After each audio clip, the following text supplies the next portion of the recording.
Before you were old enough to understand what a wild animal was, you had already been introduced to the squirrel.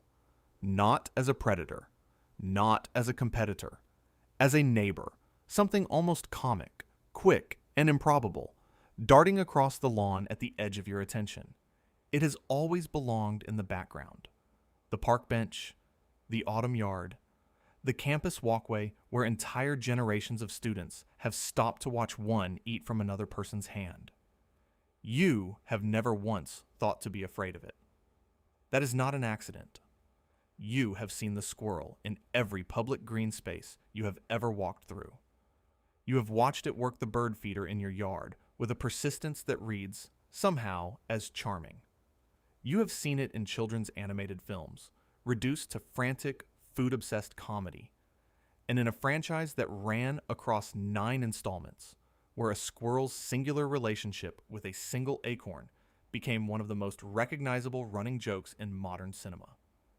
You have seen it turned into plush toys and municipal mascots, and the harmless background animal of 100 autumn photographs. The squirrel is so present, so ordinary, so thoroughly absorbed into the texture of daily life, that the idea of reconsidering it feels almost absurd. The familiarity is the trap. Here is what the documentaries leave out. The eastern gray squirrel is not a passive opportunist living peacefully at the edges of human civilization. It is an ecologically aggressive species that has driven native competitors to functional extinction across an entire continent. A disease reservoir carrying pathogens that shaped the course of human history, moving silently through every park where you have watched one take food from a child's hand. And the owner of a cognitive architecture, a capacity for spatial memory and calculated deception that researchers describe using the same vocabulary reserved for primates. The animal that appears in the background of your outdoor photographs is running a set of operations that we have spent decades failing to take seriously. Evolution did not build the squirrel we put on the lunchbox. Evolution built something else. The environment built the animal. To see the animal, look at the environment first. The temperate deciduous forests of eastern North America are not stable. They are defined by one overriding feature. The food supply does not thin in winter. It vanishes. Mast crops, acorns, hickory nuts, beech nuts are available for a narrow window in autumn and functionally absent for the following 5 to 6 months. An animal that cannot solve this problem does not survive the season. Every behavioral trait the eastern gray squirrel possesses, every cognitive adaptation, every quirk that reads as endearing from a park bench, all of it is the solution that made it through. The environment is also saturated with competition. The forest canopy and floor that a gray squirrel occupies are shared with corvids, other rodent species, and a predator list that includes red-tailed hawks, great horned owls, foxes, and, in suburban environments, domestic cats and moving vehicles. The squirrel does not sit at the top of its food web. It occupies the middle, simultaneously hunting and hunted under pressure from every direction, every hour of its life. Eastern gray squirrels maintain overlapping home ranges rather than rigidly defended territories. Studies published in the Journal of Mammalogy document male home ranges averaging 2 to 7 hectares, depending on habitat density, with significant overlap between individuals. Within that range, the competition for cached food the competing animal did not necessarily produce, is relentless. Pilfering of competitor caches has been documented at rates high enough that researchers now treat it as one of the primary selective pressures driving squirrel cognitive evolution. The animal is not caching food against winter in isolation. It is caching food against winter, while every other squirrel in 2 to 7 hectares is watching, waiting, and remembering where it digs. That pressure does not produce passivity. The squirrel did not evolve to be peaceful. It evolved to outthink everything that shares its forest. An adult eastern gray squirrel weighs between 400 and 600 grams. Nose to tail tip, it spans roughly 45 to 60 centimeters. Against any conventional scale of physical threat, the numbers are dismissible. It weighs less than a standard can of soup, and a house cat outmasses it by a factor of 8. Those measurements do not sound alarming. They should. The squirrel's incisors never stop growing. This is not a minor anatomical footnote. It is the central fact of the animal's physical existence. The teeth are maintained at permanent functional sharpness through continuous self-honing use, and the jaw musculature that drives them generates bite force that is disproportionate to body mass by a significant margin, among the highest bite force to body weight ratios documented in any North American mammal. Research on rodent jaw mechanics, published in the Journal of Experimental Biology, has documented the mechanical capacity of these teeth in structural terms. They breach hickory shells that resist considerable applied force, sever electrical cabling, penetrate copper pipe, and compromise structural insulation. These outcomes appear in utility records and insurance filings across every major North American city, not in theoretical models. The teeth are not deployed defensively as a last resort. They are the animal's primary interface with a physical world it has spent millions of years learning to dismantle. Speed compounds the problem in a specific way. The gray squirrel reaches approximately 20 miles per hour on flat ground. Not remarkable in isolation, but the more relevant figure is its movement in 3 dimensions. Documented falls from heights exceeding 30 meters produce no significant injury, a consequence of low body mass and a tail that functions simultaneously as parachute and mid-air rudder. The animal navigates vertical surfaces, inverted surfaces, and the interior cavities of building walls at speed. Within its operational environment, there is no terrain that impedes it. Then there is the disease question, and it does not resolve comfortably. The eastern gray squirrel is a documented reservoir host for Yersinia pestis, the bacterium responsible for plague, as well as multiple Borrelia species associated with Lyme disease, several Leptospira variants, and Rickettsia strains that cause forms of typhus. Health authorities in California, Colorado, Arizona, and Montana close recreational areas each year due to plague-positive squirrel populations.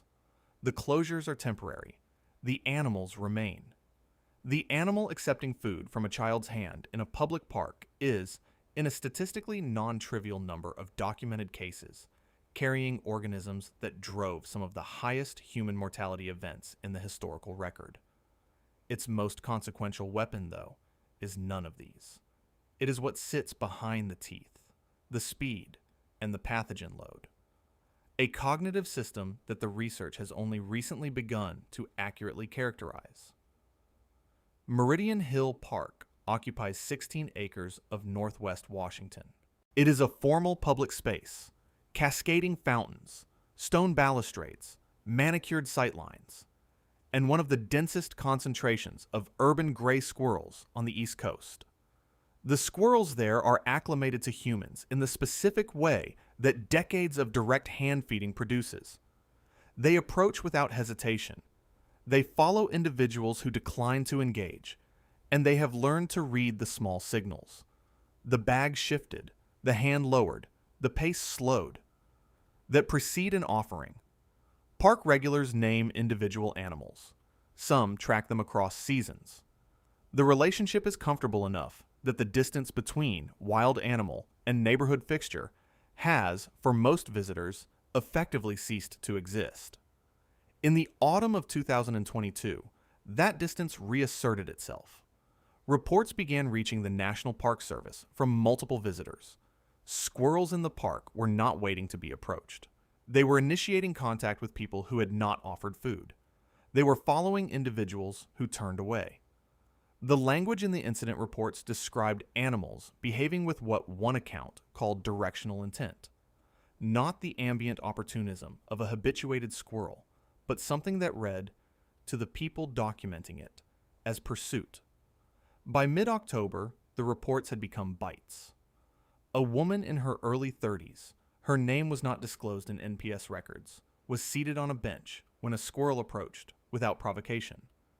She extended her hand, not offering food, in the gesture that had worked as a kind of neutral acknowledgement in that park for years. The animal bit through the skin of her index finger to the bone, held, and bit a second time before releasing. She was treated at an urgent care facility. Wound irrigation, antibiotics, a tetanus booster, and a formal rabies risk evaluation. Standard protocol when an urban wild rodent bites and the animal cannot be recovered for testing. It was not the only bite that week. Multiple additional incidents were filed with NPS in the same 2-week window. Not from children who had startled an animal, not from people who had attempted to handle one, from adults who had done what adults do in that park. Reached toward an animal they had no reason to believe posed any risk, and received an injury that required medical attention. The bites were consistent in location. Hands, fingers. The anatomical region that enters a squirrel's spatial proximity most often, and the region the animal's jaw architecture is best suited to address. In several documented incidents, the bite was not a single defensive strike. It was sustained pressure, held for a measurable interval before release. The National Park Service issued a formal advisory. Signs were posted.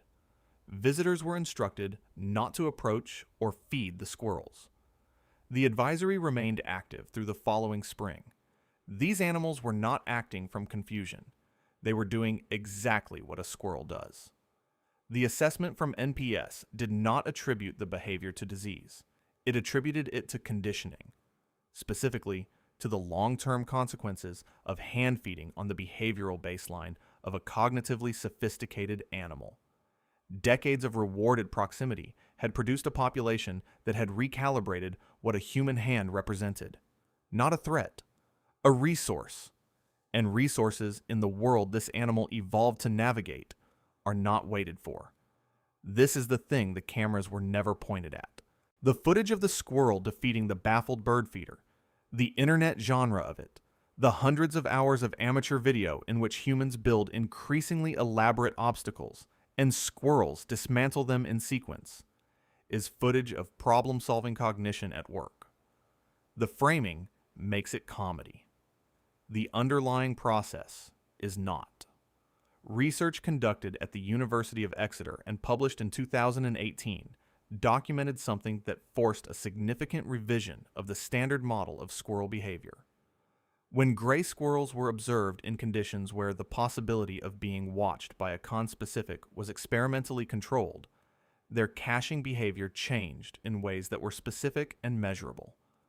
Animals that believed they were being observed engaged in what researchers termed deceptive caching, excavating false holes, covering them with the same careful attention applied to genuine caches, and relocating the actual food item to a secondary site. Animals that did not believe they were observed did not do this.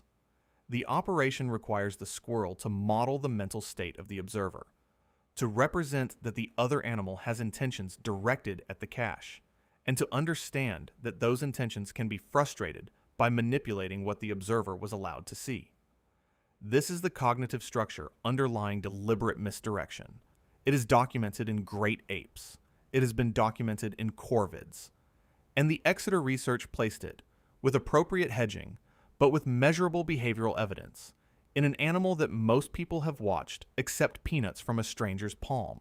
Research associated with squirrel spatial cognition, including work from Cambridge and multiple North American behavioral ecology programs, has further documented that gray squirrels encode the locations of thousands of individually cached items across multi-acre ranges and retrieve them with accuracy that significantly exceeds chance across seasonal timescales. This is not scatter hoarding and recovering by proximity. It is spatial memory operating at a resolution that outperforms human short-term recall in controlled experimental settings. The animal is watching. It is encoding. It is deciding what to reveal and what to conceal. This is not what instinct produces. This is what a mind produces. There are an estimated 265 million gray squirrels in the United States. In the United Kingdom, where the eastern gray was introduced in 1876, the population has reached approximately 2.5 million, while the native red squirrel has been reduced to fewer than 140,000 animals, driven from the overwhelming majority of its former range by a species that carries squirrelpox virus asymptomatically and transmits it to red squirrels, for whom exposure is nearly always lethal. The gray squirrel did not accomplish this through aggression. It accomplished it by existing, expanding, and persisting, by doing, at continental scale, what it does at the scale of a single park. The gray squirrel is not a species in decline. Urban expansion does not reduce its population. It increases it. And here's what you have to sit with. None of this makes the squirrel a monster. It is exactly what millions of years of selection under radical seasonal scarcity and unrelenting competitive pressure produces. An animal built for deception, spatial precision, and persistence in an environment that punishes every cognitive failure immediately and permanently. Its intelligence is not incidental. It is the core product of a process that had no interest in producing anything charming and no interest in producing anything cruel. It produced something effective. We looked at that thing and decided it was a neighbor. Somewhere in a park you have walked through without thinking, a squirrel is pressing an acorn into the ground with its forepaws. A motion repeated 10,000 times this season on a schedule older than the city built around it. It does not know the park has a name. It is not performing for anyone. It is simply doing what it has always done, on a timescale that began before the concrete was poured and will continue, unhurried and precise, long after.